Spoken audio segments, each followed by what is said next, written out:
Good morning, family. Welcome to today's Lessons for Life. Today is Sunday, August 9th, 2009, and we're reading in the first chapter of now the second book of Kings. So, as always, I encourage you to read it for yourself and see what you get from your email us when we put on the blog. But there's quite a few stories you can get from reading, or lessons you can get from reading this chapter. But a couple of things I want to bring up that stood out to me.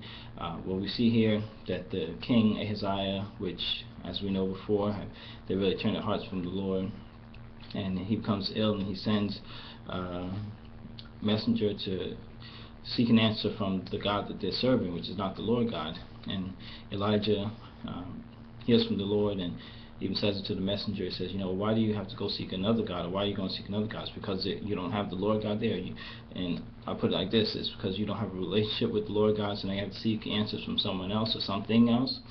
And how we can use that in a lesson and apply it even to today or whenever you're watching this is, when there's something wrong with us, the first person we should be asking or seeking help from or looking towards is the Lord God. And sometimes let's deal with it on a physical illness, like how we see the king is dealing with in this chapter.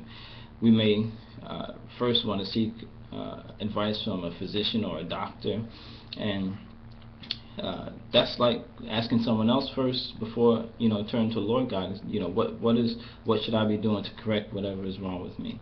But instead, many times we will seek the answer, like how King Ahaziah was, seek the answer from a medical doctor, which is putting something else before the Lord God, as I see it. So that's one way I could actually relate this to things that we do, or we can learn less from, so we can correct some of the things we do. The first thing we should do is actually seek the answer from the Lord God.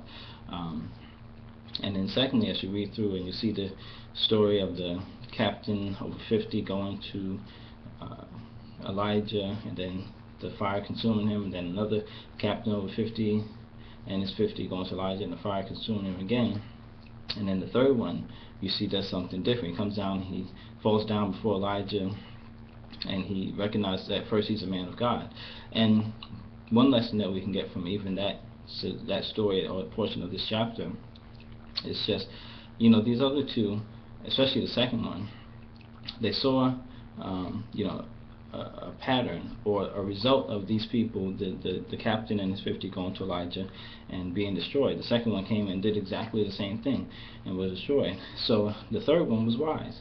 He said, well, I know this already happened to these two before, so now let me change my approach. Let me do something different if I want to get a different result. So in our own lives, when we see something that doesn't quite produce for someone else or has not been fruitful for someone else, then we need to change it up and do something different so we can get a better result. A perfect example came even yesterday, Jason, if you remember, when we went to see that skateboarder, Chaz Ortiz, at the store, and they had lines of people who were going in to get the signature of the professional skateboarders that were there, and they were going through, they all just signed and the paper, and they all left. And afterwards, after you did it, I said, well, you know what, you have to make sure you stand out. You have to do something different. You don't want to just walk in and get the same result as the others. So we went back in. You got to speak to the store manager. You was able to speak to Chaz Ortiz and the other guys and take a picture with them and take some video with them as well too. But this is a perfect example of this particular lesson. If you want something different, then you have to do something different. You can't do as everyone else is doing, just like how we see these Captain over 50 doing the exact same thing and then getting the exact same result of destruction. So this third one did something different. So what we did yesterday was a perfect example of just doing something different, not being like how everyone else is doing, because the results they were getting was just an average result, but we wanted a better result. We were able to meet the people personally and now establish a relationship, so now you can actually contact them and they'll remember that you were the one that stood out from all these other people. So that was application of the lesson that we've learned today. So with that, create yourself a wonderfully blessed day today, and we'll talk again tomorrow.